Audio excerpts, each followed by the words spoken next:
अस्सलाम वालेकुम, I am इट्सा your physics instructor from tutor.pk। और आज हम अपना चैप्टर नंबर 11 स्टार्ट करने लगे हैं, दैट इज साउंड। साउंड को मैं बताऊं तो sound is also a form of wave, और वेव को हम अपने लास्ट चैप्टर में डिटेल में डिस्कस कर चुके हैं कि कैसे wave is a energy which travels from one place to another.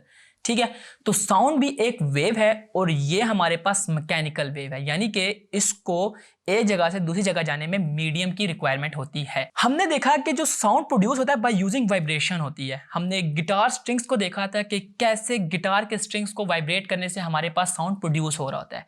या फिर इसके अलावा हमने वाइब्रेशन रिपल टैंक में देखी कि जब हम वाइब्रेटर को ऑन करते हैं तो उधर भी हमें साउंड सुनाई देता है। और हमने इसके अलावा ट्यूनिंग फॉर्क को देखा कि जब हम उसको रबर पैड के साथ स्ट्राइक करते हैं तो वो भी वेव्स प्रोड्यूस करता है, और ये हमारे पास साउंड को प्रोड्यूस कर रहा होता है। इसके अलावा हमने मैकेनिकल वेव्स में भी देखा था कि मैकेनिकल वेव्स की लॉन्गिट्यूडनल और हमारे पास ट्रांसवर्स वेव्स होती हैं। साउंड इनमें हमारे पास लॉन्गिट्यूडनल वेव है। लॉन्गिट्यूडनल वेव्स का मतलब ये है कि हमारे पास जो पार्टिकल्स ऑफ द मीडियम होते हैं ना, वो प्रोपगेट कर रहे होते हैं अलोंग द वेव, यानी कि हमारे पास जिस डायरेक्शन में वेव जा रही होती है, मीडियम्स की डायरेक्शन भी हमारे पास उसी तरफ होती है। अब आप देखें कि अगर आप एक ट्यूनिंग फॉर्क को रबर पैड के साथ स्ट्राइक करें तो जो हमारे पास एयर के पार्टिकल्स होते हैं वो मूव कर रहे होते हैं, और वो मूव कर रहे होते हैं in the form of rarefaction and compression.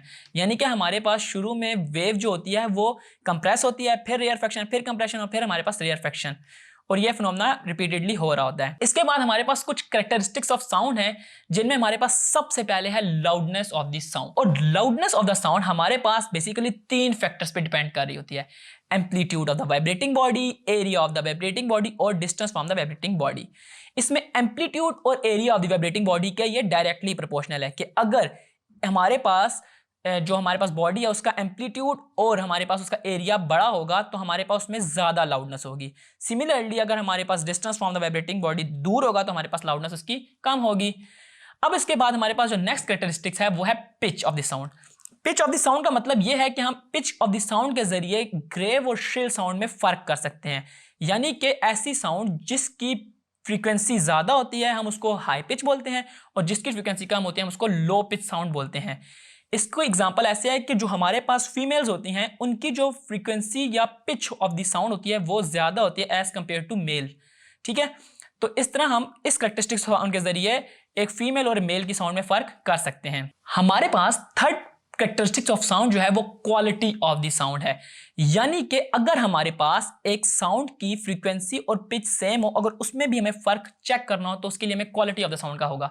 कि जैसे आप देख सकते हैं कि ट्यूनिंग फॉर फ्लूट या क्लैरिनेट, इन तीनों की फ्रीक्वेंसी आप देख सकते हैं कि बिल्कुल सेम है, यानी कि जो एक टाइम पीरियड में नंबर ऑफ वेव्स गुजर रही हैं वो सेम है, मगर फिर भी इनकी क्वालिटीज में फर्क है जिसके जरिए हम साउंड में फर्क महसूस कर सकते हैं। तो ये हमारे पास तीन बेसिक कैरेक्टरिस्टिक्स थी जो आपके इस चैप्टर में डिस्कस हुई हुई थी। इसके बाद हमारा टॉपिक है इंटेंसिटी ऑफ साउंड का।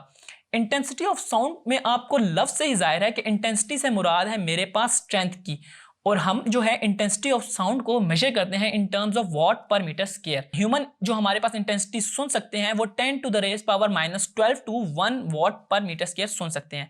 अब इसमें जो वॉट पर मीटर स्क्वायर है ना वो एक काफ़ी स्मॉलर यूनिट है, हम इसको यूजुअली यूज़ नहीं करते, हम इसके लिए एक बड़ा यूनिट यूज़ करते हैं जिसको हम बेल कहते हैं, और वो जो होता है हमारे पास उसको हम एज अ रेफरेंस यूनिट के तौर पे रखते हैं।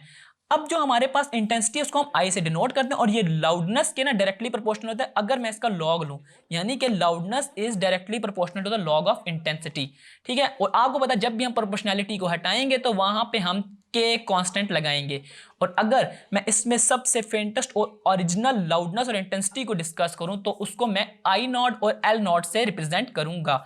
ठीक है, अब अगर मैं इन दोनों को, आप जिस तरह दोनों इक्वेशंस आपको नजर आ रही हैं 1 और 2, अगर मैं इनको सब्ट्रैक्ट करूं तो आप देख सकते हैं कि लेफ्ट हैंड साइड में से सब्ट्रैक्ट हो रही है और राइट हैंड साइड में से।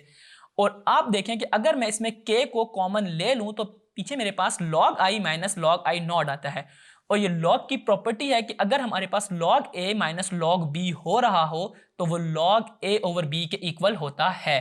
ठीक है, अब इसमें हमारे पास L माइनस एल नॉट को हम इंटेंसिटी लेवल भी बोला करेंगे, और हमारे पास इसके यूनिट्स हम बेल यूज करेंगे, क्योंकि हमारे पास I जो होगा वो 10 I नॉट के इक्वल जब होगा तो हम उसमें K की वैल्यू को 1 पुट करेंगे।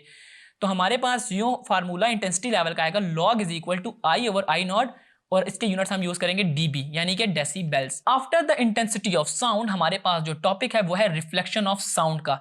रिफ्लेक्शन ऑफ साउंड से मुराद मेरी ये है कि जिस तरह हमारे पास लाइट वेव किसी मीडियम से टकरा के वापस आती है, तो सिमिलरली साउंड वेव भी हमारे पास रिफ्लेक्ट बैक यानी कि बाउंस बैक कर जाती है। इसको हम यूजुअली एको कहते हैं और इसकी डेफिनेशन ये है कि when a sound is incident on the surface of a medium it bounce back into the first medium. This phenomena is called echo or the reflection of sound. इसकी एग्जांपल ऐसे है कि फॉर एग्जांपल अगर आप एक mountain पे जाएं और वहां पे आप जोर से पुकारें या जोर से आप चीखें तो आपको अपनी आवाज दोबारा सुनाई देगी after a short time interval.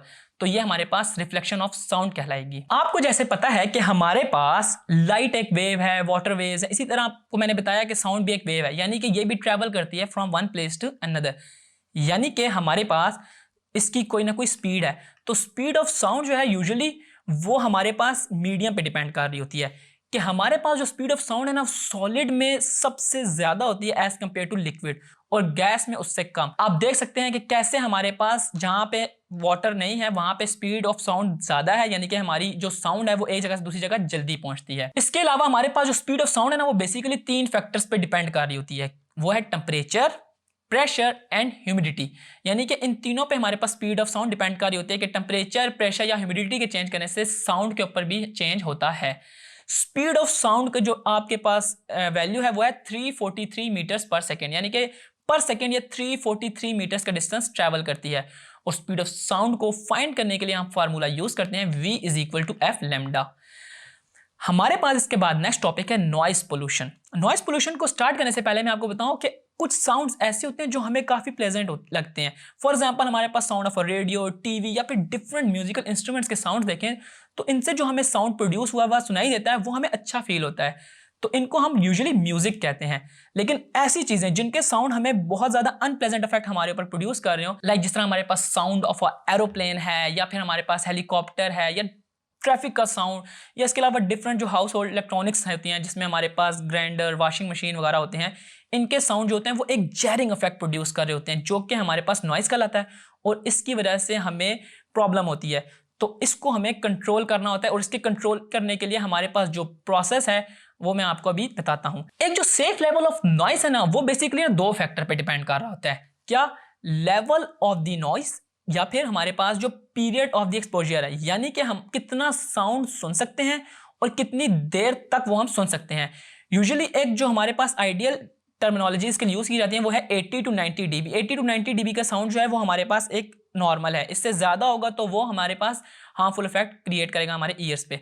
और 8 आवर्स वर्क डे, मतलब कि 8 आवर्स तक अगर हम 80 to 90 dB का साउंड सुनते रहे तो हमें कोई प्रॉब्लम नहीं होगी। अब नॉइस पोल्यूशन को कंट्रोल कैसे किया जाता है आइए उसको देख लेते हैं। तो सबसे पहले इस तरह है कि आपने रेगुलर सर्विस और ट्यूनिंग करनी ऑटोमोबाइल्स की। इससे होगा क्या कि आपके पास जो नॉइज है वो कम क्रिएट हो रहा होगा, या फिर आप नॉइजी मशीनरी को इन्वायरमेंटल फ्रेंडली मशीनरी से रिप्लेस कर सकते हैं, या फिर आप साउंड बैरियर्स को लगा सकते हैं। साउंड बैरियर से मुराद मेरी कोई भी अकूस्टिक प्रोटेक्शन है, लाइक आप कोई कारपेट्स, कोई रग्स वगैरह अपने रूम वगैरह में रख सकते हैं जिसकी वजह से आपके पास जो साउंड है वो कम प्रोड्यूस होगा। सिमिलरली आपने हियरिंग प्रोटेक्शन डिवाइसेस, इसका मुराद मेरी ये है कि आप कोई भी प्रोटेक्शन डिवाइसेस अपने ईयर के साथ लगा सकते हैं कि अगर आपको फील हो रहा हो कि यहाँ से जो ही फ्रीक्वेंसी साउंड की बढ़ रही है तो वो मेरे ईयर्स पे एक हार्मफुल इफेक्ट क्रिएट कर रही है। अब हमारे पास जो नेक्स्ट टॉपिक है वो इंपॉर्टेंस ऑफ अकूस्टिक है। इंपॉर्टेंस ऑफ अकूस्टिक से मुराद मेरी ये है कि हम जिस तरह मैंने आपको बताया कि हम कारपेट्स या रग्स यूज़ कर सकते हैं अकूस्टिक प्रोटेक्शन के लिए, तो आप उसमें आप कारपेट्स को, रग्स को, कर्टन्स को अपने रूम में लगाते हैं इसी वजह से कि हमारे पास एको प्रोड्यूस ना हो रही हो और हमारे पास जो जितना भी साउंड प्रोड्यूस हो रहा है वो डैम्प डाउन हो रहा हो, जिसकी वजह से हमारे ऊपर किसी भी किस्म का नॉइस का हार्मफुल इफेक्ट ना आ रहा हो। अब इसमें हमारे पास नेक्स्ट है रिवर्बरेशन। रिवर्बरेशन से मुराद मेरी यही है कि हमारे पास ना जो रिफ्लेक्शन ऑफ साउंड होती है ना किसी रूम में या किसी हॉल में, तो वो ना एक ना अनप्लेजेंट सा इफेक्ट क्रिएट कर रही होती है। यानी कि इसकी मिसाल इस तरह कि क्लासरूम अगर बिल्कुल एम्प्टी हो, खाली क्लासरूम हो या फिर कोई हॉल हो, तो उसमें हमारे पास यही होता है कि ना डिफरेंट जगहों से ना हमारे पास जो है साउंड रिफ्लेक्ट करके आ रही होती है, विच मीन्स कि हमारे पास जो उनका कोई पॉइंट ऑफ सेंटर होता है जहाँ पे वो मिक्स हो रही होती है, वो ऐसा होता है कि वो हमारे लिए बिल्कुल भी प्लेजेंट इफेक्ट क्रिएट नहीं कर रहा होता। तो इसको भी हम कंट्रोल कर सकते हैं बाय यूजिंग अकूस्टिक प्रोटेक्शन। ठीक है जी। अब हमारे पास आपको मैं बताता चलूं कि जो फ्रीक्वेंसी रेंज है, देखिए इंटेंसिटी रेंज तो मैंने आपको बताई ना वो 80 to 90 dB है। जो फ्रीक्वेंसी रेंज है ना, देखिए फ्रीक्वेंसी और इंटेंसिटी में फ़र्क है। जो इंटेंसिटी की यूनिट है वो डेसिबल्स हैं और फ्रीक्वेंसी के हमारे पास हर्ट्ज हैं। इनकी जो रेंज है वो 20 हर्ट्ज टू 20,000 हर्ट्ज है। अब इसमें जो हमारे पास ये जो फ्रीक्वेंसी है 20 हर्ट्ज से 20,000 हर्ट्ज, हम इसको ऑडिबल फ्रीक्वेंसी रेंज बोलते हैं। ये एज फैक्टर पे भी डिपेंड कर रही होती है, जिसको हम डिटेल में देखेंगे भी, लेकिन अभी आपको बस ये बताना चाहिए कि एक नॉर्मल ह्यूमन ईयर के लिए जो फ्रीक्वेंसी है वो 20 हर्ट्ज टू 20,000 हर्ट्ज है। अब हमारे पास इस चैप्टर का लास्ट टॉपिक है, दैट इज अल्ट्रासाउंड। अल्ट्रासाउंड नाम से ही जाहिर है कि ये जो फ्रीक्वेंसी है ये अल्ट्रा का मतलब बड़ा, यानी कि बड़ी फ्रीक्वेंसी की जो साउंड होती है उनको हम अल्ट्रासाउंड बोलते हैं। इसकी डेफिनेशन है कि sound of frequency higher than 20,000 hertz which are inaudible to normal human ear are called ultrasounds और अल्ट्रासोनिक्स। अल्ट्रासाउंड के ना बहुत ज्यादा यूजेस हैं, इसको हम मेडिकल और टेक्निकल फील्ड में भी यूज करते हैं, लेकिन जस्ट बिकॉज ऑफ इसकी बहुत ज्यादा हायर एनर्जी है तो जो ये होते हैं ना बहुत स्मॉल प्लेसेस से भी हमारे पास गुजर जाती है और हम स्मॉल ऑब्जेक्ट्स की डिटेक्शन के लिए अल्ट्रासाउंड्स को यूज कर रहे होते हैं। और मैंने आपको बताया कि सबसे ज्यादा जो इसका वास्ट यूज है वो है मेडिकल और टेक्निकल फील्ड्स में। इसके अलावा हम जो अल्ट्रासाउंड्स होते हैं ना, इसको ना ब्लड क्लॉट्स को रिमूव फ्रॉम द आर्टरीज के लिए भी यूज़ कर रहे होते हैं, या इसके अलावा आपने अगर थायराइड ग्लैंड्स या डायग्नोसिस पर्पसेस के लिए भी अल्ट्रासाउंड्स को यूज़ किया जा सकता है। और मेडिकल और टेक्निकल फील्ड के अलावा हमारे पास डेप्थ ऑफ द ओशन भी बाय यूजिंग अल्ट्रासाउंड हम फाइंड कर रहे होते हैं। तो आपके पास यूजुअली पेपर में क्वेश्चन आता है कि अल्ट्रासाउंड के यूजेस क्या हैं, तो आपने इन 5 से 6 यूजेस को अपने पेपर में एक्सप्लेन करना है। और इन यूजेस के साथ हमारा ये जो चैप्टर नंबर 2 है वो ख़त्म होता है। आई होप आपको इसके तमाम कॉन्सेप्ट्स क्लियर हो गए होंगे।